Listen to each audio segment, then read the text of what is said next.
Nós temos falado sobre essa diferença que existe da lei natural de Deus e da lei positiva que nós estamos estudando a partir do capítulo 21.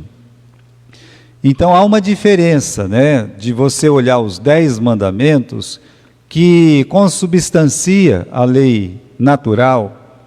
Nós já falamos sobre isso. O que é lei natural? Está dentro do seu coração, você sabe.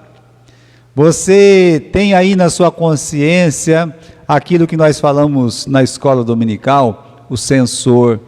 Aquele censor que ou te acusa ou ele vai te absolver. Você pode ser acusado e ele vai te absolver, mas você pode estar fazendo alguma coisa errada, mesmo sem ninguém ver, mesmo sem ninguém falar nada.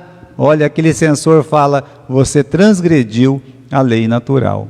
Por isso os 10 mandamentos fazem isso conosco. A gente sabe, meus irmãos, o ímpio, ele pode até adorar outro Deus, mas ele não se sente em paz.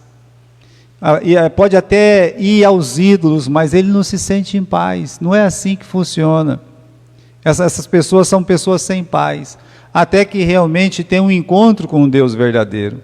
Por isso o primeiro mandamento lá, né, do nosso dever de adorar a Deus, somente a Deus, não se dá aos ídolos, aquela questão de honrar o pai e a mãe.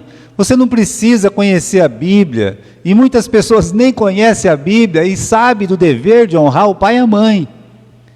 Ah, mas está lá nos 10 mandamentos, mas se não tivesse nos 10 mandamentos, meus irmãos, qualquer pessoa do mundo inteiro sabe que o pai e a mãe têm que ser honrados. Por isso, quando você olha para lá, você tem a lei natural, a questão do descanso, que vai voltar aqui no capítulo 23. Nós não somos máquinas, nós precisamos de um dia de descanso. Lembre do descanso, então você precisa descansar. A palavra sábado significa isso, descanso. Então você olha e vê que na lei de Deus tem aquilo que lá na sua consciência você já sabe. Você já sabia, eu já sabia. Pois é, a lei natural não é assim. A lei natural vem para ajudar as autoridades, vem para ajudar naquelas causas que são comuns a todos os homens. Então, irmãos, às vezes você vai encontrar leis aqui que é mais para aquela questão de Israel, pelo momento que eles viviam e tudo mais. Nós falamos sobre isso. Ninguém vai matar uma feiticeira hoje. Ainda que essas pessoas, no tempo passado, não sei hoje, o que eles faziam era realmente derramar sangue de pessoas, por isso uma procura de sangue de criança, por isso tanto sacrifício de criança em tempos antigos. Eles achavam porque a criança é inocente, tem que matar o inocente, e usando essas crianças para isso. Mas não só crianças, moças, quantas devem ter morrido aí, arrancando o coração dessas crianças, dessas pessoas. Por isso, meus irmãos, quando nós falamos de lei positiva, nós estamos, obrigado, Manora, nós estamos falando de uma lei que ela pode ser dada por Deus ou ela pode ser dada pelos homens. Como ela está na Bíblia, ela foi dada por Deus, mas ela pode ser mudada por Deus. Então, quando você encontra Jesus no Sermão da Montanha, ensinando que nós devemos amar os nossos inimigos, aqui você vai encontrar coisa parecida. Por exemplo, no versículo 4 e 5, você tem chance de amar o seu inimigo aí. Mas não está escrito a palavra, ame o seu inimigo. Mas mesmo na lei positiva está dizendo, você precisa ajudar as pessoas, seja quem for. Por isso, meus irmãos, qualquer palavra que está escrito na Bíblia deve levar a nossa reflexão. E aí você tem que entender, olha, Jesus, lá no Novo Testamento, ele fez o quê? Ele colocou as leis do reino. Deveríamos decorar o capítulo 5, 6 e 7 do livro de Mateus. Você não tem que pegar capítulo 20, 21, 22, 23, 24 do livro de Êxodo e fazer uma luz lá no capítulo 5, 6 e 7 de Mateus. É o capítulo 5, 6 e 7 que tem que fazer uma luz para esses textos que nós estamos lendo. Porque você não é um judeu. Você não está na circuncisão. Você foi salvo pela graça de Deus. Você é um cristão. Ser cristão é ser diferente de ser um judeu. Então você nunca se esqueça disso. Não confunda uma coisa com outra. Agora, veja só. Nessas leis, meus irmãos, os preceitos, os princípios espirituais, eles sobressaem. Então vamos começar aqui no versículo 1. Não admitirás falso boato, e não porás a tua mão com o ímpio, para serem testemunha falsa. Não tem hoje. Caio, hoje não tem. Pois é, hoje não tem. Então vamos aqui, irmãos, olha, o que está dizendo aqui esse versículo 1, são leis contra o falso testemunho. Eu lembro os irmãos, lá no capítulo 20, vamos voltar no capítulo 20? Volta lá no capítulo 20, lá no versículo 16, diz assim: não dirás falso testemunho contra o seu próximo. Só está escrito isso aí. Agora, se você olhar no capítulo 23 e versículo 1, ele está dando assim, meus irmãos, um ensinamento um pouco mais profundo a respeito do quê? De não dar um falso testemunho. Então ele fala assim, olha, você não admita um falso boato, não admita um falso boato. Olha, se fosse hoje, estaria escrito assim, não admita fake news. Estaria desse jeito mesmo. Você não admita isso. Por quê? Porque o livro de Provérbios diz o seguinte, que a vida e a morte estão no poder das palavras. Se você abrir a Bíblia comigo aí, no livro de Provérbios, no capítulo 18, você pode, vamos lá comigo, no livro de Provérbios, no capítulo 18 e no versículo 21, diz o quê? A morte e a vida estão no poder da língua. Então, irmãos, as palavras, elas costumam ser penetrantes, elas são profundas. As palavras, elas costumam se espalhar como fogo, como fala o livro de Tiago, que a língua é um fogo que devora, consome, meus irmãos, o mundo inteiro, e é verdade. As coisas são assim, com a palavra, com a boca. Então, se você quer destruir uma pessoa, você pode fazer isso só com a sua boca, só com a sua língua, especialmente se você quiser espalhar um boato falso, uma notícia falsa, fazer uma fake news a respeito de alguém, a respeito de uma instituição. Eu me lembro que lá em Garça, meus irmãos, na ausência do pastor Odali, há muitos anos atrás, eu vou começar pelo fim. Eu vou começar por um artigo que eu li no jornal de Garça, através da internet mesmo, de uma autoridade dizendo assim, olha, nós tivemos aqui na nossa cidade alguém que cuidava dessas crianças que hoje estão roubando, estão assaltando por aí, estão se drogando nas praças, estão dando trabalho medonho lá nessas escolas, os insuportáveis da vida. Ele disse, nós tínhamos quem cuidava deles, e nós expulsamos eles daqui. Mas isso foi escrito 8 anos depois da expulsão. Mas um camarada, que não sei de onde que veio, não sei quem foi direito, mas ele foi lá e espalhou uma notícia falsa, que as crianças estavam trabalhando de forma escrava, que as crianças estavam passando fome, que as crianças estavam sendo abusadas, que as crianças...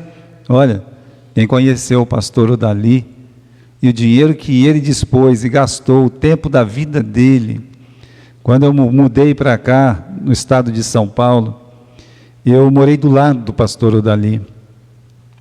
Um dos meninos que morava com ele, hoje está nos Estados Unidos.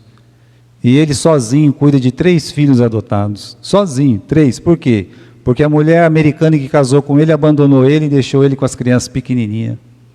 Mas ele já estava lá, ele não voltou embora não. Ele trabalha de dia e de noite, ele cuida das 3 crianças. Era uma das crianças.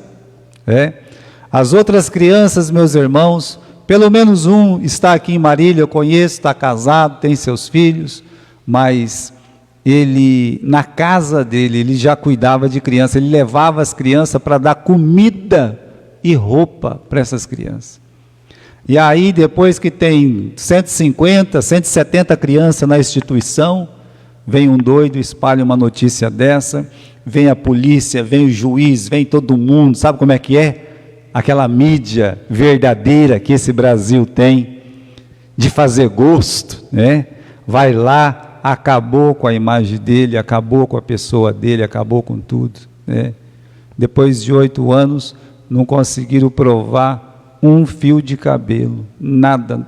Em 8 anos de 170 crianças, não teve uma criança que testemunhou a favor do acusador. A ponto de agora eles ter que talvez indenizar o pastor. Coisa muito difícil de acontecer. Mas a instituição acabou. Então a gente tem que ter cuidado com a língua, com aquilo que a gente fala. Como o Senhor Jesus falou, olha, foi dito para você, né, não matarás. Está lembrado disso? Está aqui, é um dos mandamentos, não matarás, né? Aí Jesus disse, eu digo que só de você falar raca, você já matou, você já é um assassino.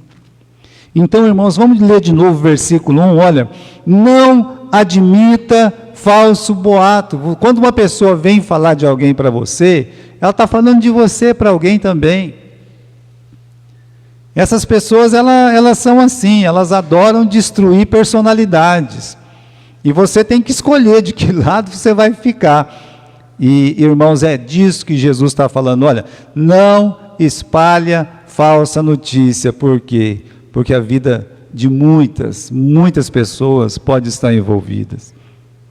Me lembro que as crianças, quando a polícia invadiu, pega para entrar e resgatar as crianças, né, do Alfa e Ômega, quando eles entraram lá com aquele camburão e tudo mais, né, dizem que as crianças, os maiores que conseguiram, todos eles fugiram, pegaram a linha de trem, saíram para algum lugar, digo, olha, a gente sabe de onde a gente veio, se amoitaram, ficaram de noite todinha, no outro dia tentaram entrar de volta na instituição e não conseguiram, né?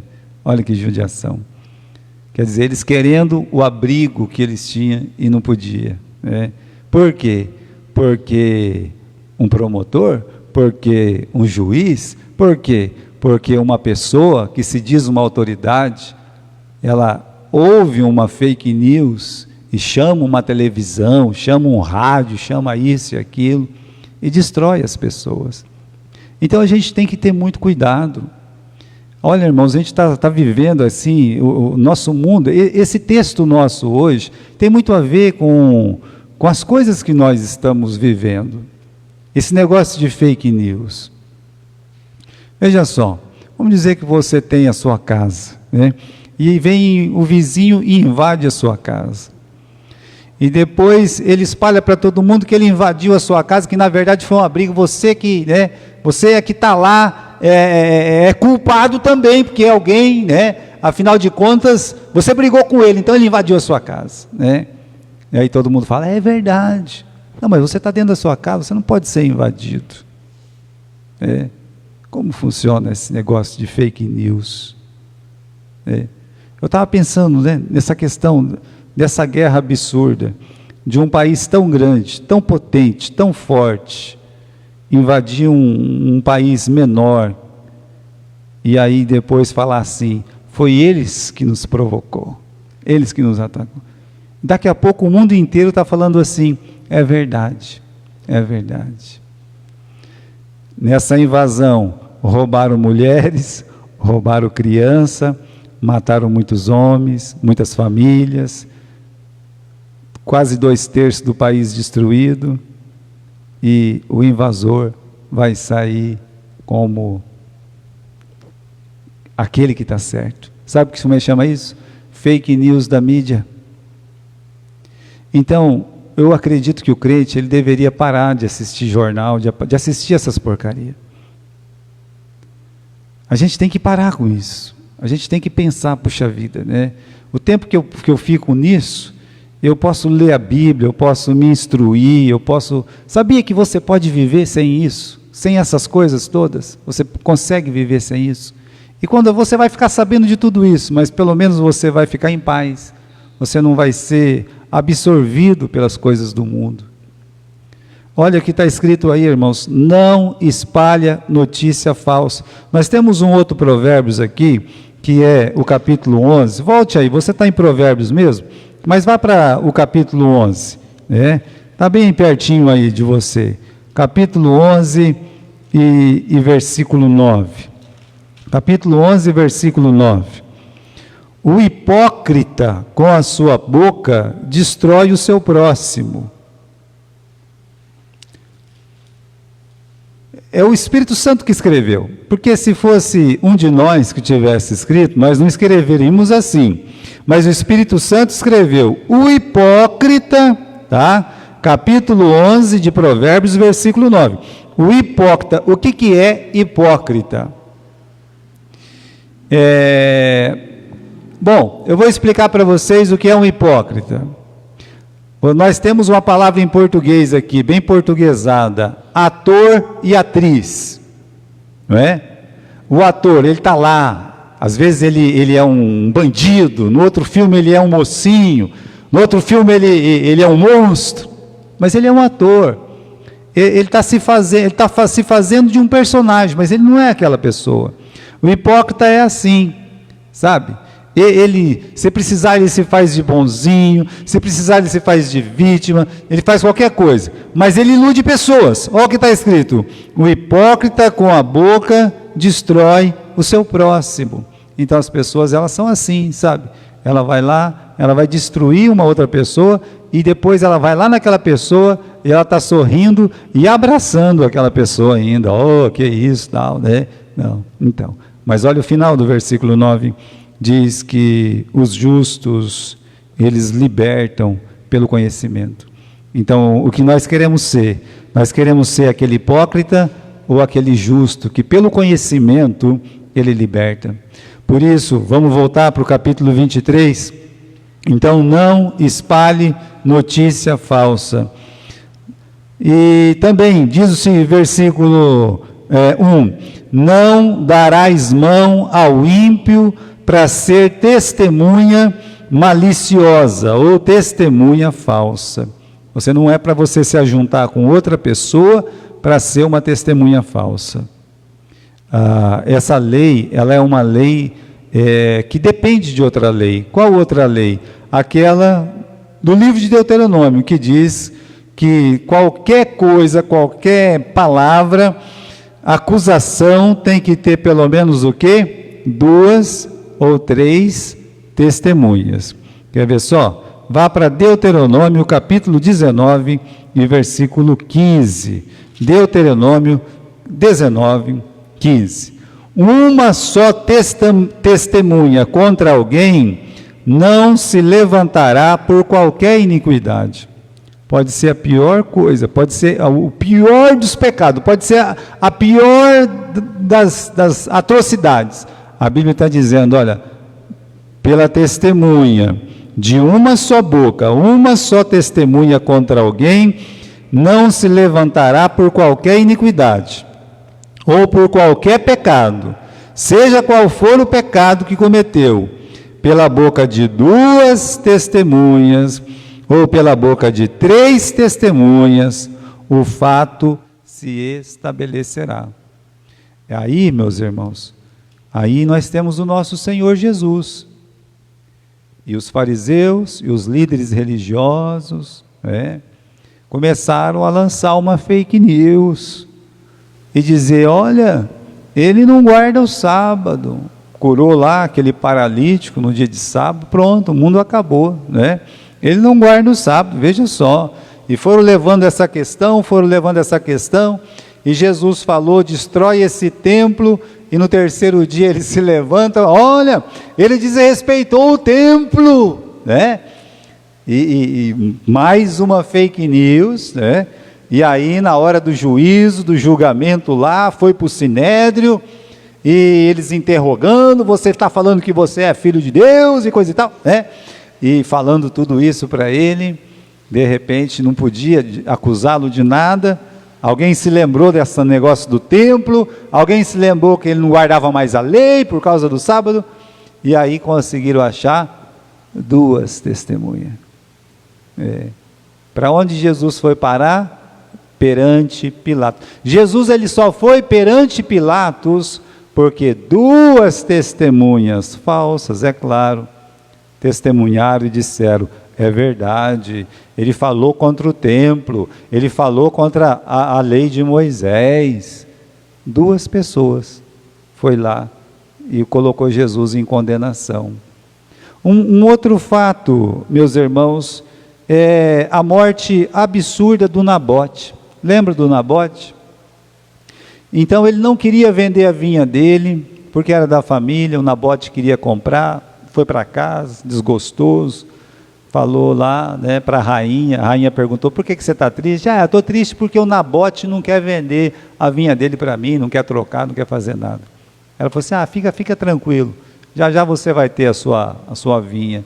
Ela foi lá, falou com os juízes, né, comprou 2 testemunhas, e falou: olha, vocês acusam Nabote disso e disso. Eles foram lá, acusaram Nabote disso e daquilo, pronto. Ele foi, meus irmãos, apedrejado. Era só 2 testemunhas. Então, seja, meus irmãos, no caso de Jesus, seja no caso de Nabote, olha agora lá no capítulo 23, veja se não tem sentido o que Deus está dizendo aqui. Você não darás mão ao ímpio para ser testemunha maliciosa. Então, irmãos, naquele tempo, que força tinha uma testemunha se juntar com a outra numa mentira, no mal? Já pensou? E aí, continuando, né? Tem mais uma aqui, no versículo 2: não seguirás a multidão para fazeres o mal. E aí você vê o nosso povo, às vezes, querendo fazer passeatas, querendo, meus irmãos, liderar greves, insultos. Então você vai seguir a multidão para o mal. Como é que funciona isso aqui, pastor? É você não se mover pela opinião dos outros. Sabe, irmãos, eu morro de dó desse pessoal que está tudo preso lá e vai ficar preso. A palavra é uma só: estão lascados, coitado, dá dó, lá em Brasília, sabe? Então, está ali, sabe, vão ficar seguindo a multidão para fazer o quê? Para fazer o mal. Se tivesse na casa deles, se tivesse, meus irmãos, ali cuidando da família, se tivesse numa igreja, que estivesse no parque junto com os filhos, com as crianças. Então eles caíram num golpe, e ali eles estão, e eles não vão conseguir provar o contrário. Mas essa lei aqui, no versículo 2, não segue a multidão para fazer o mal. Olha, uma multidão junta pelas ruas não passa de gado de manobra, aonde um líder estranho está indo e os outros todos vão para trás. Vocês sabem como é que os índios, eles matavam os búfalos? Porque eles precisavam de muita carne em tempos passados. E alguns índios, meus irmãos, eles tinham arco e flecha, mas de princípio não era assim. De princípio eles se vestiam de búfalo, sabe? E ficavam perto de um barranco. E aí saía correndo e pulava. Aí o outro que estava atrás pulava também, né? Mas o outro que estava atrás era um búfalo de verdade. Enquanto ele pulava de araque, de mentira, os coitadinhos tudo pulavam. E assim morria tudo lá embaixo. Se esborrachava tudo, breve, né? Aí os índios iam lá, só pegavam a faca e já está tudo morto mesmo, está fácil para a gente. Isso é para a gente aprender. Então, quando você vê, sabe, esse movimento, esses movimentos que eles falam, foge disso. Você não precisa disso. Quando você chegar na sua fábrica, olha, eu trabalhei só numa fábrica na minha vida, que foi lá na McLaurin. Olha que coisa terrível, né? Eu levantei cedo, entrava, era 10 para 5 da manhã que entrava. Então, um frio medonho, mas estava um frio, aquele frio de rachar. Cheguei lá, estava um camarada com uma bandeira, com uma bandeirola lá, escrito greve, enorme, né? Ah, ninguém vai passar pelo portão, nós estamos em greve, nós... Tinha 2 fábricas de plástico lá em Gália. Olha, Gália, meus irmãos, por favor, Gália, né? A McLaurin e a Jumave. E esse pessoal saiu daqui de Marília para liderar uma greve lá. Acredita nisso, né? E aí tinha uns abestalhados lá naquela fábrica que disse assim: greve! Oba! Eu pensava comigo nos meus 20 anos de idade. Falei, mas que burrice é essa, né? Só tem 40 funcionários aqui. Essa aqui é uma extensão da fábrica lá de Garça. Sabe o que vai acontecer?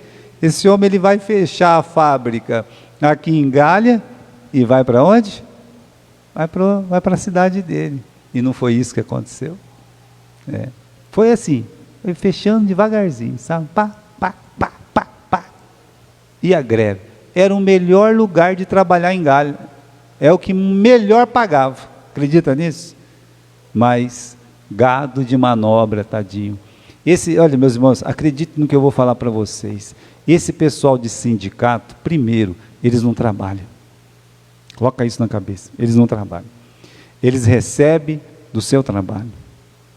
Você trabalha e paga o sindical. E ele que não trabalha recebe. E bem mais que você. E aí ele quer brigar por você. Na verdade, não está brigando coisa nenhuma. Porque você for mandado embora, ele não vai te defender lá, né? Então fique longe disso. Fique longe, longe, longe. Escute a palavra de Deus. Vamos ler de novo. Não seguirás a multidão para fazer o mal.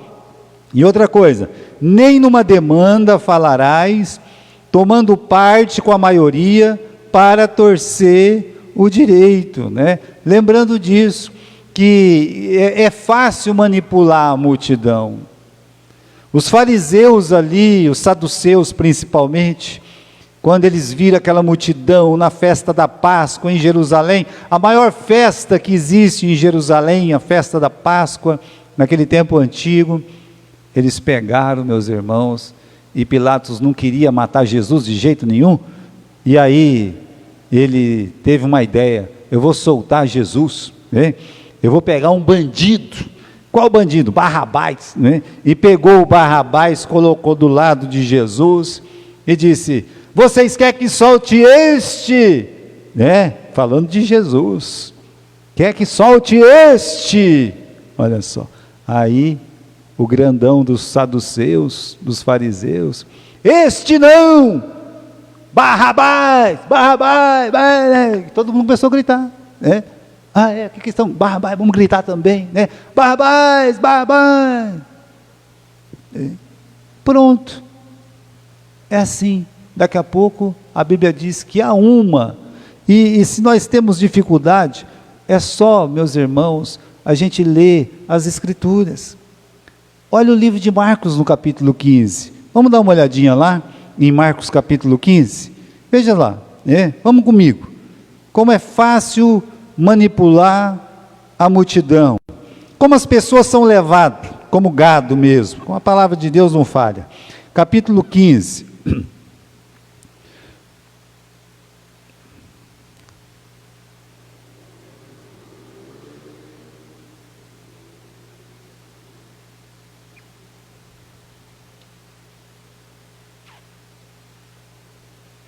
Versículo 11. Mas os principais sacerdotes incitaram a multidão para que fosse solto a Barrabás. É assim que foi há 2000 anos atrás, e é assim, meus irmãos, que continuará sendo. Algumas poucas pessoas maliciosas e maldosas, fazendo o quê? Fazendo com que a multidão se movimente do jeito que ela quer, exatamente do jeito que ela quer. E olha, se você ler o versículo 12, Pilatos respondendo disse outra vez: que quereis, pois, que vos faça daquele a quem chamais o rei dos judeus? E eles tornaram a clamar: crucifica-o, crucifica. Pronto. Um grito de um líder, um grito de um sindicalista da fé, que é, meus irmãos, os saduceus. Pronto, acabou. Todo mundo começou a gritar o nome de Barrabás. E vamos voltar para o capítulo 23, para vocês verem, meus irmãos, que é assim que funciona.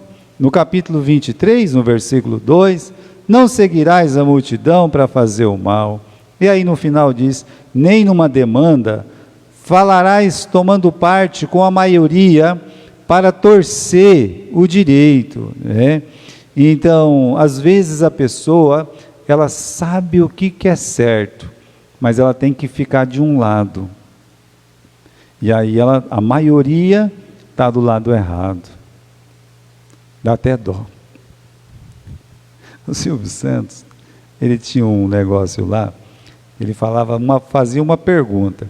Aí as pessoas, elas tinham que ficar dentro de um círculo, eram umas 10 pessoas, né? E aí a maioria ia para um lado, aí o coitadinho ficava sozinho assim, né? Ele falava assim, mas eu vou perder sozinho, né? Ele ia junto com a maioria. Aí o camarada que sabia, né? Ele até se dava bem, né? Mas veja como é o efeito manada. Está todo mundo falando aí, né? Olha só, pode acreditar. Está todo mundo falando assim que a moda agora é andar com um abacaxi bem grande na cabeça. Aí passa 3 com abacaxi, ele fala, opa, já vou ver a minha, antes que eu fique sem, né? E vai lá, compra um abacaxi e põe em cima da cabeça. As pessoas, elas seguem a maioria. Como é que é o corte de cabelo da maioria? Como é que é a roupa da maioria? E a moda, meus irmãos, sinceramente, às vezes as mulheres, elas, com esse negócio de moda, né? Porque os homens é uma calça comprida, uma camiseta, se bem que os homens hoje está ridículo, né? Mas é umas modas horríveis, hein? Pensa bem, como muda, umas coisas horríveis. E quando você pensa que não, estão usando, né? Maior satisfação, pagando caro ainda, o negócio é caro, não é barato não, né? Por quê? Porque é na moda, né? Fosse outro tempo, jogado fora ninguém quer, mas, né? Pega uma calça, boca de sino, lá da década de 70, horrível, lisona, assim, ninguém quer, mas pagava caro antes, né? Por quê? Porque é a moda, nós temos... E o que a Bíblia está dizendo aqui para nós, né? Você não acompanha a maioria para torcer o direito. Então, às vezes você sabe o que é certo, você sabe o que é certo, mas porque a maioria está indo para o lado errado, então, e isso para o meio evangélico é um desastre. Um desastre. Você vê hoje, irmãos, as músicas que se cantam no meio evangélico. A exaltação do eu, a exaltação do homem, o desprezo que se tem à pessoa de Cristo, à obra de Cristo. E os jargão que são usados, mas a molecada gosta, as pessoas gostam, sabe? E não importa se a Bíblia fala uma coisa e todo mundo vai contra. Não importa, porque é a maioria que manda. Se a palavra de Deus está dizendo alguma coisa, olha, não pode fazer isso, não pode fazer aquilo ali, né? Então, não, mas isso era no tempo do Paulo, Paulo era muito machista, esse é que é o problema. Mas foi Paulo que escreveu a Bíblia? Não, foi Deus. Então, qual é o problema com a cristandade hoje? O problema da cristandade, principalmente dos evangélicos, é que eles estão imitando os romanistas. Os romanistas, eles seguem aquilo que o líder manda. Olha, se tiver um santo novo, a gente adora. Não importa se a Bíblia diz, não adorarás nenhuma imagem de escultura. Mas o nosso líder disse que pode. Olha, aquele pastor agora, aquela pastora, onde é que está escrito pastora na Bíblia? E por quê? Porque esse medo por elas. Eu sei por quê. É o que está escrito nesse versículo. É torcer o direito. O direito, meus irmãos, a Bíblia é direito. A Bíblia é a verdade. E as pessoas estão torcendo. Para o benefício próprio, é claro. Então a palavra de Deus está dizendo, você não faça isso. Mesmo que a maioria vá para um lado, você não vá para o lado dessa maioria. E aí, meus irmãos, tem gente que tem dó. Olha o versículo 3. Não favoreça o pobre na sua demanda. Tadinho, mas ele é pobre. Mas ele pode estar errado. E a mesma coisa, podemos falar do rico. Só porque tem dinheiro tem que ser favorecido. A maioria das vezes é assim. Na maioria das vezes, quem é favorecido é aquela pessoa que tem dinheiro para pagar um advogado. Lá em Galha tinha um sujeitinho que ele podia aprontar o que ele quisesse. Aí quando ele estava lá, aconteceu alguma coisa, o pai dele ia lá, comprava umas pizzas, mandava lá para a delegacia e soltava o menino, rapidinho, Podia atropelar, podia bater, podia espancar, podia, manda lá e tal, veja só, E já compra a família se precisar, que está ofendida e pronto. Bem, a gente vê isso acontecer muito com os ricos. Mas olha o versículo 3. Também, meus irmãos, Deus está dizendo, você não pode favorecer o rico, mas também você não pode favorecer o pobre. Se ele está errado, está errado. Seja rico, seja pobre. Nem ao pobre favorecerás na sua demanda. Então, irmãos, quando a palavra de Deus, fala em Levítico capítulo 19, versículo 15, Então, não atentareis para pessoa alguma em juízo, ouvireis assim o pequeno como o grande, não temereis a face de ninguém, porque o juízo é de Deus. Nem o pequeno nem o grande, você tem que olhar para a face de Deus, tá certo? Perdão, irmão, Deuteronômio 1,17. Então a gente tem que olhar, e o que é o juízo? Bom, o juízo é para todos, pode ser rico, pode ser pobre. Então, o síndrome do coitadinho, isso não é bom também não, tá? Agora olha aqui, que nós temos leis de misericórdia, no versículo 4 e no versículo 5. O que era mais fácil fazer em ambos os casos? Caso número 1, versículo 4. Se você encontrar o boi do teu inimigo, ou o jumento do seu inimigo, desgarrado, aí você vai fazer o quê? Qual é a sua atitude? Eu não gosto do camarada. Se eu não gosto do camarada, eu também não gosto do boi, nem do jumento dele.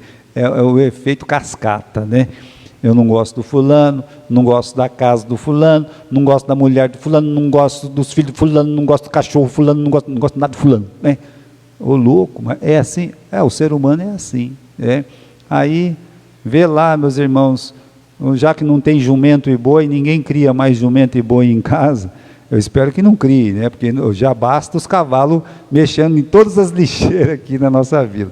Aqui é o fim da picada, essa nossa vila, Esses dias eu contei 67 vacas subindo aqui, contei, está aqui, fechou a rua, falei, da onde vem tanto, O camarada está rico, porque não sei lá quanto está custando cada vaca, mas você olhar assim de manhã cedinho, eu tenho até dó, é lixeira espalhada para todo lado, E aí eles estão demorando agora para pegar o lixo, acho que eles estão com dó, O pessoal do lixo está com dó dos cavalos, porque estão demorando para pegar, para os cavalos poderem comer mais tempo, ter mais tempo para comer todo aquele lixo. Aí você olha assim, e você vê que você não cria cavalo, mas você cria um cachorro, e o seu vizinho que você não gosta também cria um cachorro. Aí o cachorro dele escapa, e ele está viajando, e está longe, você sabe que o cachorro é do vizinho, e aí o que você vai fazer? É o que Deus está falando, assim, olha, o que você deve fazer? Sem falta lhe reconduzirás, isso é lei de misericórdia. Olha o versículo 5, se você vê o jumento daquele que te odeia, então essa pessoa é tua inimiga, essa pessoa te odeia, mas o jumento está caído debaixo da carga. Você vai deixar de ajudá-lo? Agora é uma situação diferente, porque na primeira situação, o seu inimigo não está perto, aquela pessoa que te odeia, ela não está perto. Nessa segunda situação, o seu inimigo, a pessoa que te odeia, né? Você não odeia ele não, né? Aquela pessoa que te odeia, ela está sofrendo ali para o animal não morrer, para a carga não se perder. É como um caminhão que tivesse tombado ou quebrado. E aí? O que eu vou fazer? A Bíblia está dizendo: certamente o ajudarás a levantá-lo. Nos dois casos, irmãos, olha, no primeiro caso, sem falta. No segundo caso, certamente. Por que Deus faz isso? Porque Ele quer que sejamos misericordiosos. Vamos para o livro de Lucas, no capítulo 6. Olha lá, Lucas capítulo 6, versículo 35. Lucas capítulo 6 e versículo 35. O que nós temos aí?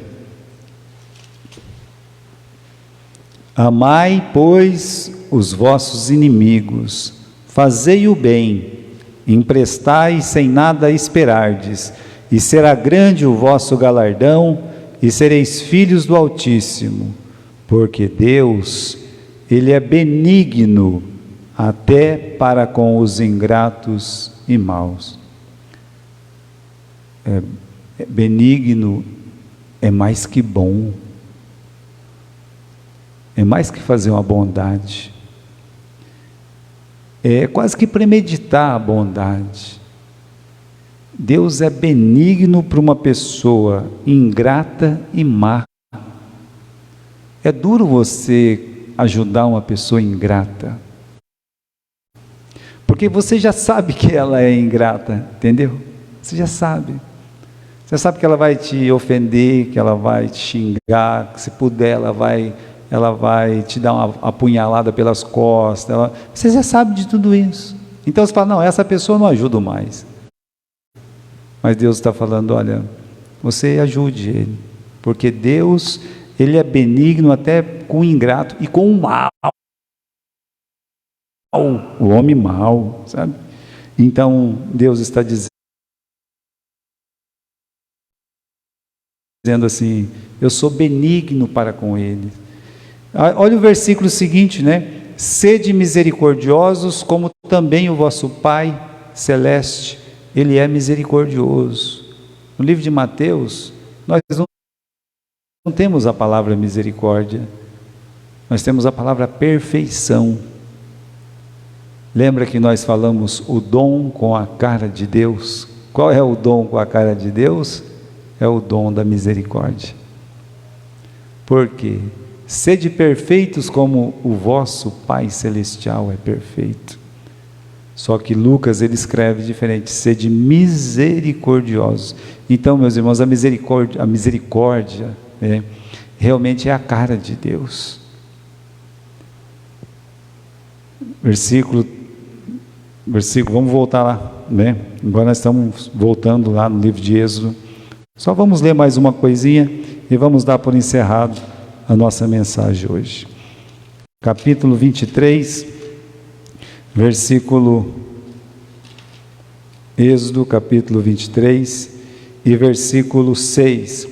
Não perverterás o direito do teu pobre na sua demanda.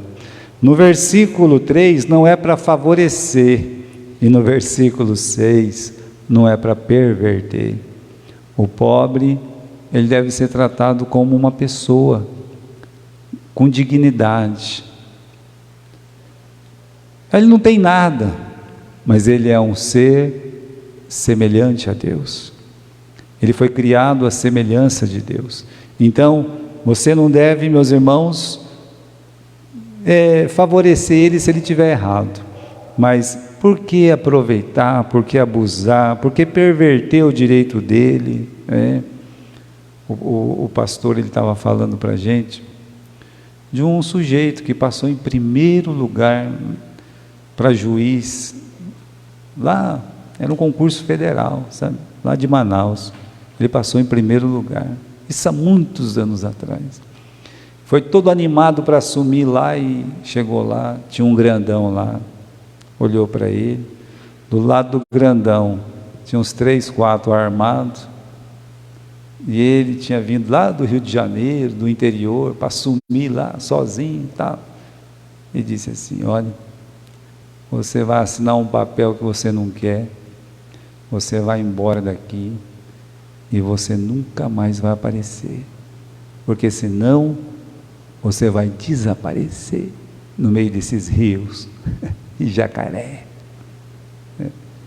Ele pegou a peninha, naquele tempo não tinha televisão, né? Não tinha rádio, não tinha nada, assinou, e ele disse: eu vou dar para o meu sobrinho esse cargo, e deu.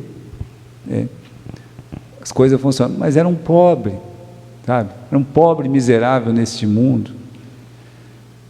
Então, é tão fácil perverter o direito do pobre, porque ele não tem para quem recorrer. É por isso que Deus, Ele é o Pai dos pobres, Ele é o Pai das viúvas, Ele é o Pai dos órfãos. É assim que a Bíblia diz. Versículo 7: de palavras de falsidade te afaste, não mate o inocente e o justo, porque não vou justificar o ímpio. Então, numa demanda, irmãos, às vezes a pessoa faz o pacote, vou matar o justo, o ímpio e tal. Não.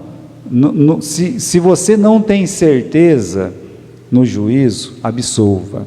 Na falta de certeza, Deus está dizendo: absolva, porque eu não quero que o inocente morra, que ele seja julgado, que ele seja tratado como culpado. Tem muita gente que é inocentado e é culpado. Aí você deixa para Deus, não tem certeza? Deixa que Deus vai resolver. Coloca na mão de Deus, aprenda a colocar na mão de Deus. Fala: Senhor, está nas suas mãos, está nas suas mãos. Eu já contei para vocês, né? Vocês conheceram o pastor Edilson, né? Ele disse que um dia ele estava saindo do ônibus, né? E tinha um bandidão lá, que pegou o dedo assim, ele tadinho, né? Aquele jeitinho dele lá, o bandidão pegou e bateu só com o dedo assim nele. Ele quase morreu só de ter batido, bem aqui nele. Engasgou e já estava quase vindo a óbito, coitado. Mas no meio de um monte de gente, né? Aquela vergonha toda. Ela disse: Senhor, se ele for um eleito seu, que o Senhor salve ele. Nem que o Senhor possa olhar essas maldades, né? Aí, o camarada morreu no mesmo lugar, olha. Morreu ali. Tempos depois, mas morreu. Esse aí não fez mais mal para ninguém. Então, o que é inocentado nem sempre é inocente, mas deixa Deus cuidar dele. Se ele não for pego hoje, ele vai ser pego amanhã, e assim vai. Nós sabemos que é assim. Quanto tempo dura a vida de uma pessoa má, de um bandido? Ele morre entre os 15 anos até os 25 no máximo.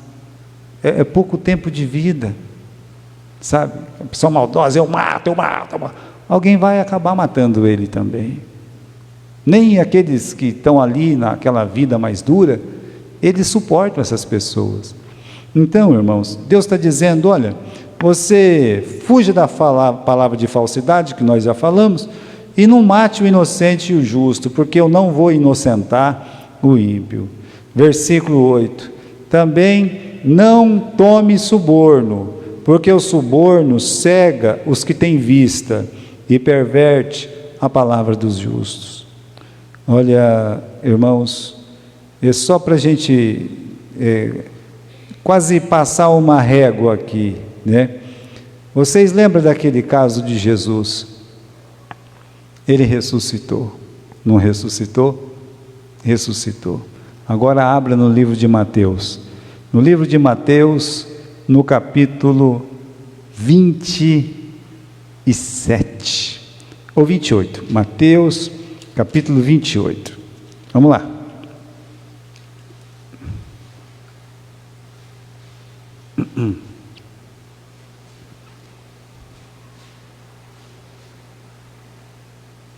Capítulo 28, versículo 11.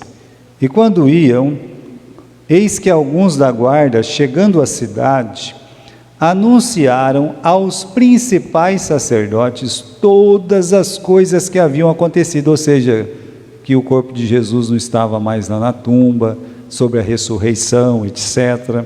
Versículo 12: e congregados eles com os anciãos, e tomando conselho entre si, deram muito dinheiro aos soldados, dizendo: dizei, vieram de noite os seus discípulos, e dormindo nós, o furtaram.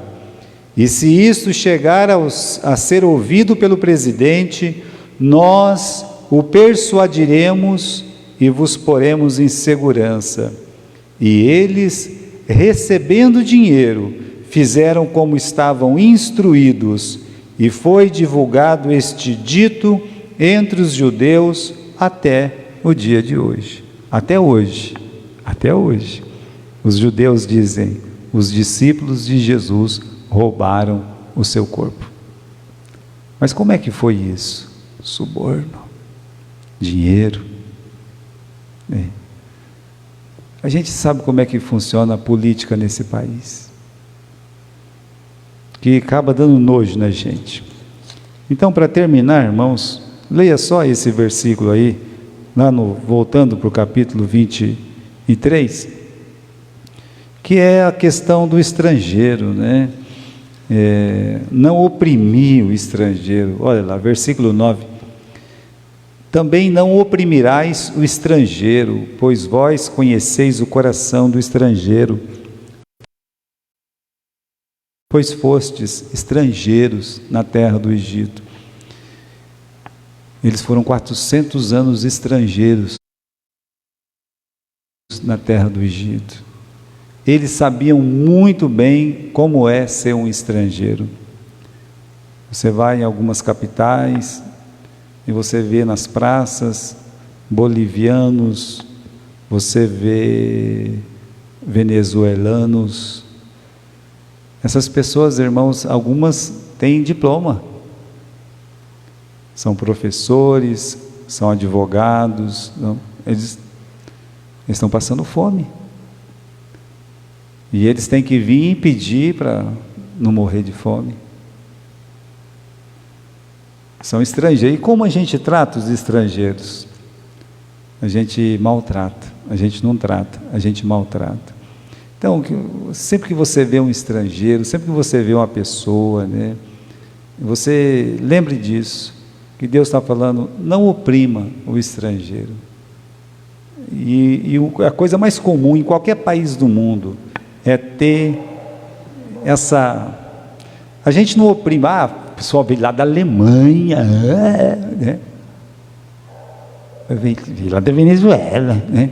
É assim, é assim. No mundo inteiro é assim. Sabe, esses brasileiros que ficam lambendo, vá lá para a Europa para ver como é que você vai ser tratado. Vá lá, vá para os Estados Unidos, vá lá. Aí você vai ver como é a coisa. E a gente faz a mesma coisa com os países mais pobres aqui, né? Humilha, trata como pessoa de segunda categoria, e não devia ser assim, né? Se eu não posso ajudar com dinheiro, com nada, eu posso orar por eles, tratar com dignidade, né? Isso eu posso fazer, e é o que Deus esperava que o seu povo fizesse.